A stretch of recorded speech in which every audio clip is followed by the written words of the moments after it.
Greetings, hello indie warriors, and welcome back to I Dream of Indie Games, where today we kick off Volume 1 of what will be an ongoing series, one I'm really excited about, where we will be documenting our favorite indie games of all time. That's right, not from any particular year, we're talking about the most timeless of indies, the ones that pull at our heartstrings, draw us in with compelling gameplay, and have managed to stick with us through our many years of gaming. Today I offer you 10 indie classics, which I believe belong in every indie gaming fan's collection. Before we celebrate these awesome indies, consider joining us on our quest for visibility over at patreon.com/idreamofindiegames. You'll gain Discord access, shoutouts at the end of every video we produce, an exclusive podcast, early ad-free shows, and even free games depending on your tier. Your community is waiting for you. Also be sure to check out our newly launched Twitch channel over at twitch.tv/idreamofindiegames, where OK Nia streams every Wednesday at 9 p.m. Eastern. You might even catch her playing this first game on our list. And yes, that game is Stardew Valley, which is often considered the GOAT when it comes to farming RPGs.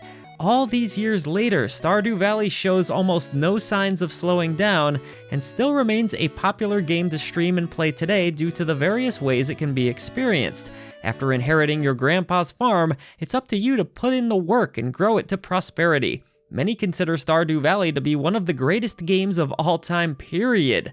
Its vast array of options, from marriage and romance to fishing, cooking, exploring various caves. The amount that you can do within this world is just mind-boggling. Players love the chill characters and soundtrack, and the fact that the game was created by a solo developer is just incredible. In a bold decision, the game was never put into early access, but has continually received updates years after the initial release. With NPCs that carry backstories and personalities worth getting invested in, great fishing mechanics, different types of activities that cater to specific players, and a huge mod community, Stardew Valley is a true indie classic that isn't going anywhere anytime soon. And with the game being playable pretty much everywhere, you won't have a problem finding a device to enjoy it on. No game better demonstrates what's possible when a simple idea is brought to life through a talented indie developer than Stardew Valley. This next selection on our list is an absolute no-brainer, and it remains perhaps one of the most influential indie games ever created to this day. We are of course talking about the black and white puzzle platformer Limbo, an absolute classic.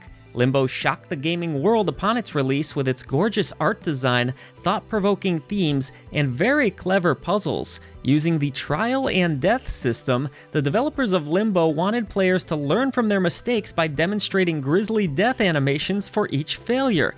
The platforming in Limbo feels spot on, hosted by a grim world that feels hopeless and suffocating. It is an intoxicating game to unravel even today, and went on to become the third best-selling game on Xbox Live Arcade at the time.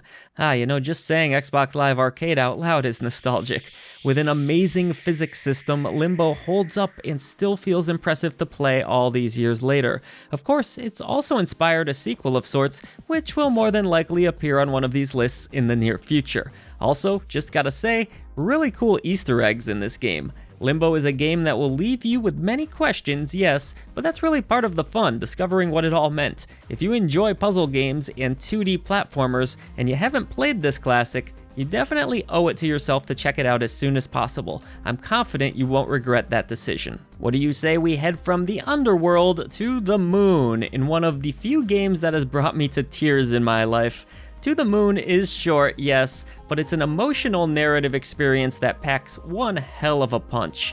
To the Moon from Freebird Games isn't even an exceptional game in terms of its gameplay elements, but it excels in storytelling unlike any other game I've played. A story about a man's dying wish brought to life through two doctors becomes so much more as you travel through lived events and try to piece together the past. It's a game about love, finding closure, and not letting go of the things you're passionate about. Despite the fact that it was created in RPG Maker, I hesitate to even call To the Moon an RPG. You won't really find much in the way of combat, and even the puzzles are nothing to write home about here, but despite all of its flaws, To the Moon is a rare example of a game not having to play exceptionally well to be exceptional.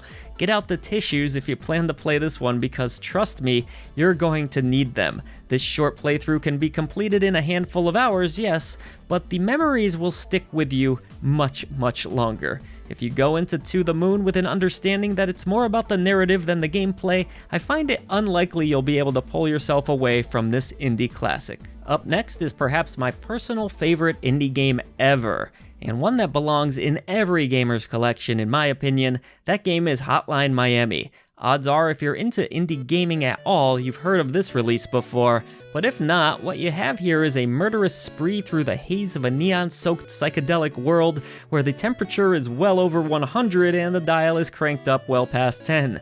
You'll play as who fans have come to know as Jacket in a brutally challenging violent action game where every new room feels like a puzzle to be carefully dissected.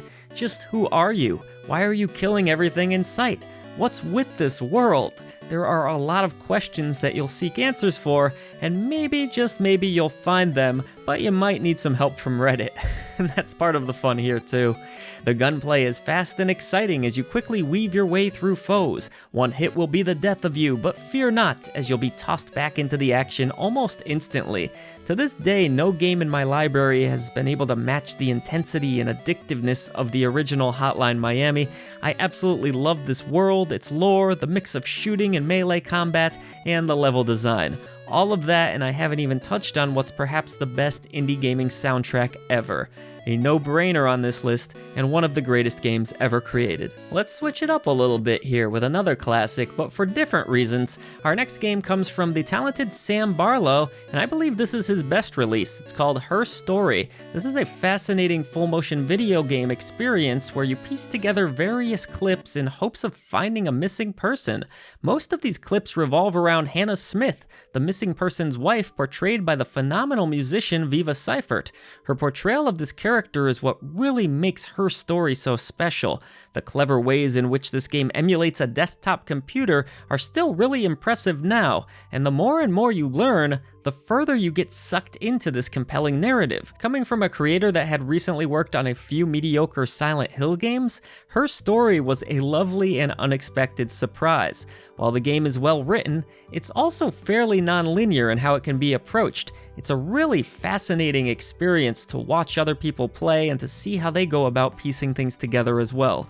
It may seem strange to have a full-motion video game on this list, but you can trust me, experiencing Her Story is unforgettable, dramatic, and quite emotional. Alright, let's go to a puzzle game next. A really freaking good puzzle game from the legendary Jonathan Blow. This is 2016's mind-blowing puzzler, The Witness. And if you ever wanted to see your brain get bent entirely into a pretzel, well, have I got the game for you.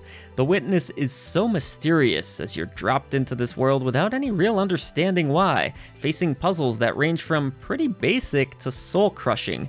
If you've managed to complete The Witness in its entirety, congratulations to you, you have superhuman powers, well done. I love this game even though I was terrible at it, because I feel like being terrible at it is kind of the point to a degree. The game wants you to suffer, it feels like, and revels in either destroying you or having you bask in a short-lived victory. With a heavy emphasis on sounds and remembering patterns, your puzzling skills will be pushed to the limits, but it's the deeper meaning of The Witness that I recall the most. Never have I played a game where the puzzles seem so simple on the outside, but are so intricate on the inside. The Witness just has to be experienced. Okay then, this one is pretty instantly recognizable at this point, but it is undoubtedly a classic, further immortalized by now having its own cartoon series. It's run-and-gun shooter Cuphead. Studio MDHR created a running gunner like no other, featuring a breathtaking 1930s cartoon aesthetic that hasn't been successfully emulated by a game since. Cuphead and Mugman battle their way to the devil in what is, a bit controversially, an extremely hard game. From the brutal side-scrolling levels to the multi-leveled bosses, beating Cuphead has become somewhat of a bragging spreading right across gaming communities. I can remember being absolutely shocked as I died to bosses over and over again, initially believing Cuphead to be kind of kid-friendly and accessible. I mean, it does give off that appearance, doesn't it? But don't let the art fool you. This game is absolutely savage. That said, it's a blast to learn all the different patterns. The game controls like a dream and is beyond charming in the visual and audio department. There's just nothing quite like Cuphead, and I personally love it, even though I kinda suck at it.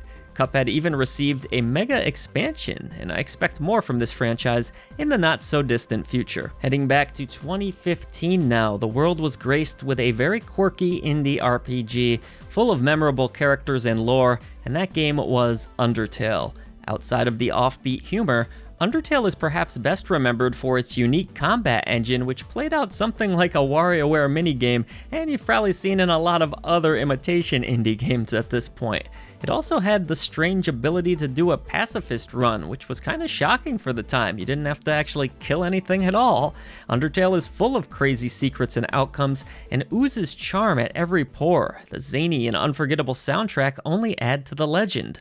I love the world and the overall design of this title, along with the multiple outcomes that can be achieved, which adds replayability. And you know, as someone who loved Earthbound, a game that this is commonly compared to, Undertale reminds me a lot of that one, yes, with its offbeat sense of humor, but it does have quite the identity of its own and really does stand out from really any other game out there.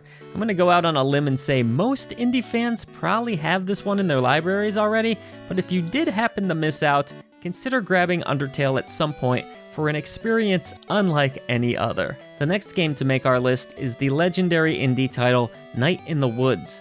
Released back in 2017, Night in the Woods really wowed critics with its compelling narrative that features emotional themes and really covers some important topics involving mental health. While mostly based around exploration and story, the game is also littered with a lot of different mini-games that will keep you rather engaged. But really, it's the themes of Night in the Woods and the underlying message that has made it such a special release for so many of us, even all these years later. I'm pretty happy to immortalize it on this list, it's well deserved. Night in the Woods is a rare Kickstarter success story and an indie that will never be forgotten. Whoa, you rock to make it to the end of this list. We appreciate you greatly, and we've had some awesome titles, so I don't blame you for sticking around. Let's head out with a banger. This is the classic beat-em-up Castle Crashers. First launching on Xbox 360 back in 2008, Castle Crashers is remembered not only for its wonderful side-scrolling action, but also its lovely cartoon aesthetic. The characters and enemies are quite charming, with the gameplay calling back to classic arcade brawlers and allowing for multiplayer as well, which is 100% the way to go with this one. I've even seen full arcade cabinets built for Castle Crashers because people loved it so much. A good variety of different weapons and spells for your nights help to keep things fresh, and the sound design fits the mood perfectly. There are even some light RPG elements as you can level your characters up. The game was quite popular, I mean enough to where it received a remastered edition, which is probably the way to go if you'd like to play it today. Castle Crashers is yet another indie classic that fans of arcade brawlers should purchase without hesitation. And with that, I thank you so much for making it to the end of this video. Remember that this is only Volume 1, and we're going to be rolling with this series all through 2024. So please consider heading over to patreon.com/idreamofindiegames if you want to continue to support passion projects such as this. And as always, be sure to like, subscribe, hit the notification bell. A lot of you don't do that. You'll get updated on every single video we release. Voice to the voiceless, and I will see you on the channel.